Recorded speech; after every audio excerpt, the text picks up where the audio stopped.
Today, we're going to explore some fingerpicking techniques.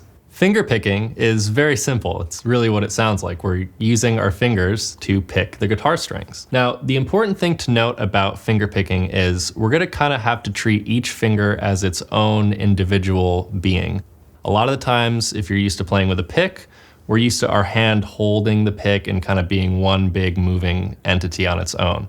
But now we're going to separate all of our fingers. So you might find a little bit of a struggle in the beginning just gaining some independence in your fingers, but I'm going to show you some stuff that you can do to loosen them up. A lot of people like to use their fingernails, and a lot of people like to use the flesh on their fingertips. There's no right or wrong. It's just a difference in sound. If you have a little bit of nail that you want to use to attack the string, you might get a bit of a brighter sound versus the flesh on your fingers will be a little bit warmer. Let's try a little fingerpicking pattern here. We're going to use our thumb, our pointer, and our middle finger. So I'm going to have you put your thumb on the G string here, your pointer finger on the B string, and your middle finger on the E string.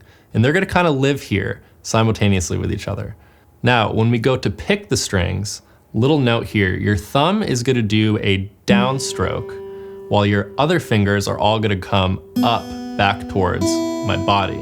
So if you're thinking of the mechanics of your hand, your thumb is always moving down while your fingers are moving up. So let's try this in a rhythmic pattern. We're just going to count to 3. 1, 2, 3. And on each beat, we're going to pluck one of the strings. 1, 2, 3. Thumb, pointer, middle. 1, 2, 3.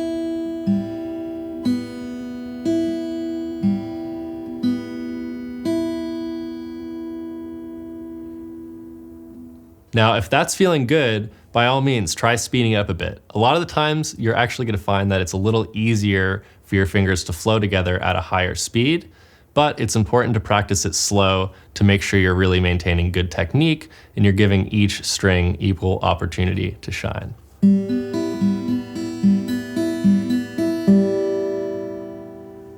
Now, if you want to add a little challenge to this, we're going to try doing that same pattern, but our thumb is actually going to start moving around the other strings. So check this out.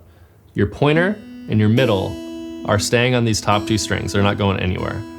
Our thumb, we normally go G string, right? We're actually going to start cycling our thumb between the G and the D string. So we're going to go like this. D string with the thumb now. Back to the G, back down to the D. So what we're doing here is we're creating an arpeggiated pattern, and our thumb is alternating between 2 strings. Now, if that's feeling good, for a little challenge, just try speeding it up a bit.